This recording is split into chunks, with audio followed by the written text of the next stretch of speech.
السلام علیکم جی، ویلکم بیک ٹو اندر ویڈیو۔ تو آج کی جو ویڈیو بیسیکلی اس کا جو ٹاپک ہے وہ بہت ہی امپورٹنٹ ٹاپک ہے، یقین کا سفر۔ اعتراضات سے یقین تک کا جو سفر ہوتا ہے اس کے بارے میں آج آپ کو تھوڑا سا بتاؤں گا کہ اعتراضات تک جو سفر ہوتا ہے وہ کیا ہوتا ہے۔ یقین اور ایمان بیسیکلی ایک رستہ ہوتا ہے، ایک ایسا سفر جو انسان کے باطن میں سے طے ہوتا ہے، ایک ایسا سفر جس کی ابتدا شکوک و شبہات سے ہوتی ہے اور انتہا سکون قلب پر۔ یہ وہ راستہ ہے جہاں انسان دنیا کی تلخیوں، ظلم و زیادتیوں، ناانصافیوں اور آزمائشوں کو دیکھ کر بے چین ہو جاتا ہے۔ اس کے دل میں سوالات اٹھتے ہیں کہ اللہ ہے تو یہ سب کیوں ہو رہا ہے؟ اگر وہ رحمان اور رحیم ہے تو معصوم بچے بھوک سے کیوں مرتے ہیں؟ مظلوم انصاف سے کیوں محروم رہتے ہیں؟ بیمار تڑپتے کیوں ہیں؟ یہ سوالات صرف عقل سے نہیں بلکہ دل کی ٹوٹ پھوٹ سے جنم لیتے ہیں، مگر یہی وہ لمحے ہوتے ہیں جہاں ایمان کی اصل بنیاد رکھنی ہوتی ہے۔ سچا مومن وہی ہوتا ہے جو ان سوالات کا جواب پا کر یا بغیر جواب پائے بھی اللہ پر بھروسہ کرتا ہے۔ وہ ابراہیمی طرز ایمان اپناتا ہے جہاں یقین دلیل سے بالا تر ہو جاتا ہے، بندگی شک سے پاک ہو جاتی ہے۔ انسان کے دل میں اگر اللہ کے وجود پر اعتراض ہو تو عبادات جو ہوتی ہیں وہ رسمی ہو جاتی ہیں، دعائیں بے اثر ہو جاتی ہیں، ذکر میں زبان کی جو ہے نا ایک مشق بن جاتا ہے۔ لیکن جب دل یقین سے بھر جاتا ہے تو ہر دکھ، ہر صدمہ، ہر محرومی میں بھی ایک سکون، ایک رضا، ایک حکمت نظر آنے لگتی ہے۔ یہی وہ مقام ہے جہاں انسان اللہ سے محبت کرنے لگتا ہے، صرف مطالبہ کرنے والا نہیں رہتا، وہ اللہ کو مشروط نہیں مکمل ماننے لگتا ہے۔ پھر اس کا ایمان صرف الفاظ کا مجموعہ نہیں ہوتا بلکہ بلکہ ایک زندہ متحرک اور پرسکون حقیقت بن جاتا ہے۔ یہ جو بیسیکلی لیکچر ہے اسی روحانی سفر پر میں آپ کو روشنی ڈالنے جا رہا ہوں۔ اعتراض سے یقین کی طرف، شکوے سے شکر کی طرف، مشروط بندگی سے بے لوث بندگی کی طرف۔ آپ کے دل سے سوال نہیں چھینتا بلکہ آپ کو یہ سکھاتا ہے کہ ان سوالات کا جواب صرف اللہ کے قریب جانے سے ملتا ہے، نہ کہ اس سے دور ہوگا۔ آج ہم سب اپنے دل کا جائزہ لیں گے اور اس یقین کی تلاش کریں گے جو ہمیں اللہ تعالیٰ کے حقیقی قرب تک پہنچا دے گا انشاءاللہ تعالیٰ۔ انسان کی روحانی ترقی، اس کا تعلق اللہ تعالیٰ سے صرف اس وقت مستحکم ہوتا ہے جب اس کے دل کے اندر سے ہر قسم کا شک اور شبہ اور اعتراض ختم ہو جاتا ہے۔ یہ اعتراضات اور سوالات کبھی عقل کی بنیاد پر اٹھتے ہیں، کبھی جذبات کی شدت سے، اور کبھی دنیا کی جو ناہمواریاں ہوتی ہیں، ظلم و ستم ہوتے ہیں، ناانصافیوں کو دیکھ کر جو جنم لیتے ہیں۔ لیکن ایک سچا مومن اس وقت پیدا ہوتا ہے جب وہ اپنے سوالات کا جواب پاتا ہے یا ان سوالات کے باوجود اللہ پر مکمل بھروسہ کرتا ہے، جیسے حضرت ابراہیم علیہ السلام نے، جیسے اصحاب کہف نے کیا، جیسے امام حسین رضی اللہ عنہ نے کربلا میں کیا۔ ہم اس دنیا میں جن سوالات سے دوچار ہوتے ہیں ان میں سے ایک بنیادی سوال یہ ہے کہ اگر اللہ ہے تو پھر یہ سب کیوں ہو رہا ہے؟ کیوں کوئی بچہ بھوکا مرتا ہے؟ کیوں بے گناہ لوگ مارے جاتے ہیں؟ کیوں بیمار ہو کر لوگ تڑپتے ہیں؟ کئی مظلوم سسک کر زندگی گزارتے ہیں۔ یہ سب دیکھ کر انسان کے دل میں اعتراض پیدا ہوتا ہے۔ یہ وہ سوچتا ہے کہ کوئی خالق ہے جو رحمان اور رحیم ہے تو پھر وہ ظلم اور زیادتی کو کیوں دیکھتا ہے اور خاموش رہتا ہے؟ یہیں سے ایمان کی آزمائش شروع ہوتی ہے۔ سچ تو یہ ہے کہ ایمان صرف خوشحالی کے وقت کا نام نہیں بلکہ ایمان وہ ہے جو آزمائش میں بھی قائم رہے۔ حضرت ایوب علیہ السلام کی مثال ہمارے سامنے ہے، جنہوں نے اپنے مال، اولاد سے سب کچھ کھو دیا مگر زبان سے شکایت کا ایک لفظ نہ نکالا۔ انہوں نے اللہ سے صرف اتنا کہا کہ اے میرے رب، مجھے تکلیف پہنچی اور تو سب سے بڑا رحم کرنے والا ہے۔ جب انسان کے دل میں اعتراضات ہوتے ہیں تو بظاہر وہ اللہ کو مانتا ہے مگر دراصل اس کا یہ ماننا صرف زبانی ہوتا ہے، دلی اور قلبی یقین نہیں ہوتا۔ ایسے لوگ عبادات کرتے مگر سکون نہیں پاتے، دعائیں مانگتے مگر قبولیت کا یقین نہیں رکھتے، ذکر کرتے مگر دل غافل رہتا ہے کیونکہ ان کو خدا شک کے پردے میں چھپا ہوا ہوتا ہے، وہ اسے حقیقتاً محسوس نہیں کرتے۔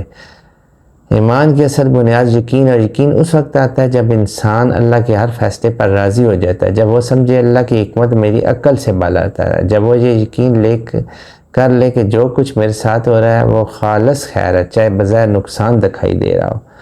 حضرت علی کرم اللہ وجہ کا جو قول ہے وہ میں نے اپنے رب کو اپنے ارادوں کے ٹوٹنے سے پہچانا، یعنی جب میری مرضی کے خلاف کچھ ہوتا ہے تب میں جانتا ہوں کہ ایک اور طاقت ہے جو میری زندگی کو چلا رہی ہے، جو میری بہتری چاہتی ہے، جس کی حکمت میری عقل کا دخل نہیں۔ اگر ہم سچائی سے دیکھیں تو ہمارے دل میں خدا کے وجود پر اعتراضات اس وقت بڑھتے ہیں جب ہمارا ذاتی مفاد متاثر ہوتا ہے۔ ہم اسے اس وقت ناپسند کرنے لگتے ہیں جب وہ ہمیں نہیں دیتا، وہ نہیں دیتا جو ہم چاہتے ہیں۔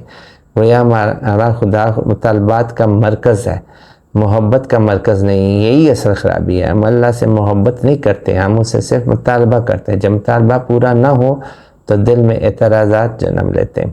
یہ اعتراضات دراصل اس بات کی علامت ہے کہ ہم نے اللہ کو صرف ایک مشروط خدا مانا ہے۔ جیسے اگر وہ ہمیں کامیابی دے تو ہم مانیں گے، اگر وہ دعا قبول کرے تو ہم مانیں گے، اگر وہ ہمیں دکھ نہ دے تو ہم مانیں گے۔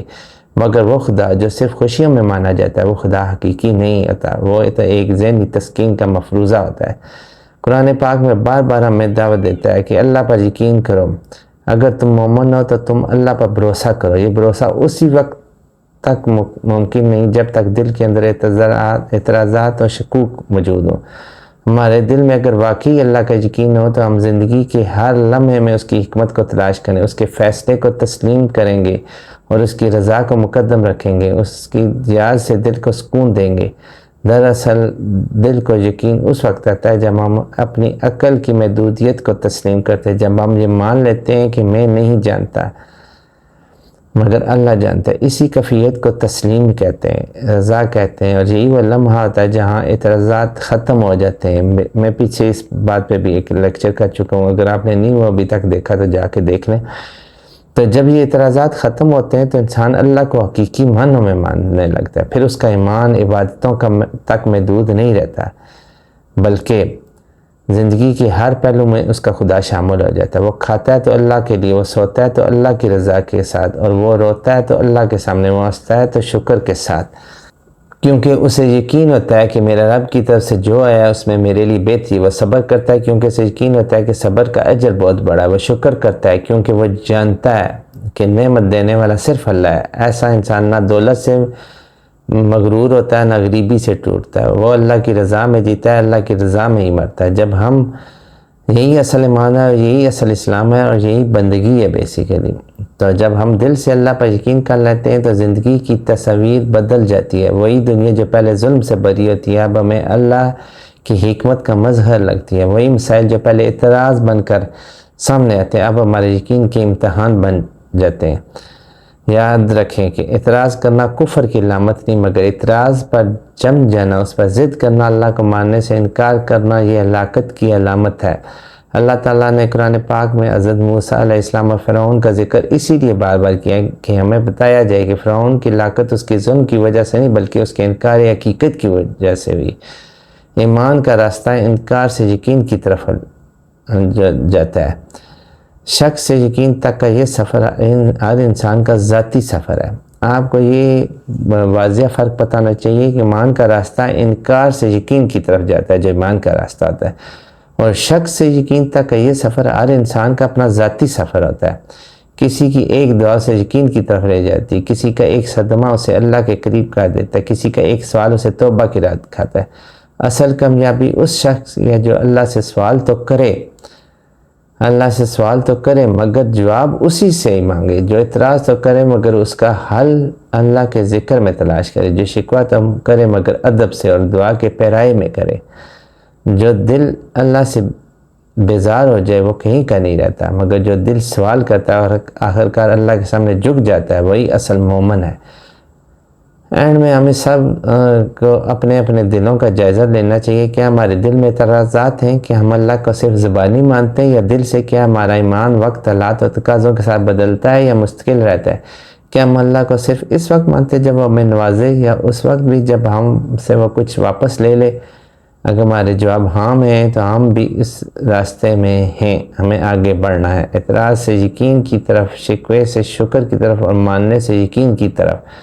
تب بھی ہمارے دل کو سکون ملے گا، تب بھی ہم حقیقی معنوں میں اللہ کو مانیں گے، تب بھی ہم اللہ کے قرب کو پائیں گے۔ اللہ ہمیں اعتراضات سے پاک، یقین سے بھرپور دل عطا فرمائے، آمین ثم آمین۔ یہ تھا جی آج کا چھوٹا سا لیکچر جو میں نے آپ کے لیے تیار کیا ہوا تھا۔ بیسیکلی اس لیکچر میں بہت ساری باتیں جس پہ آپ عمل کر کے اپنے یقین کو بڑھا سکتے ہیں، اپنے ایمان کو طاقت دے سکتے ہیں۔ اللہ تعالیٰ آپ کے ایمانوں کو سلامت رکھے، آپ کے یقین کو بڑھائے، آپ کے دلوں کو ہمیشہ اپنے نور سے منور رکھے، اپنی ہدایت میں رکھے، اپنی یاد میں رکھے، اپنے نام کے ساتھ رکھے۔ تو اگر آج کا ویڈیو آپ کو اچھی لگی ہو تو اس کو لائک اینڈ شیئر کر دیجیے گا اور چینل کو لازمی سے سبسکرائب کر دیجیے گا. ملتے ہیں نیکسٹ ویڈیو میں جی. اللہ حافظ.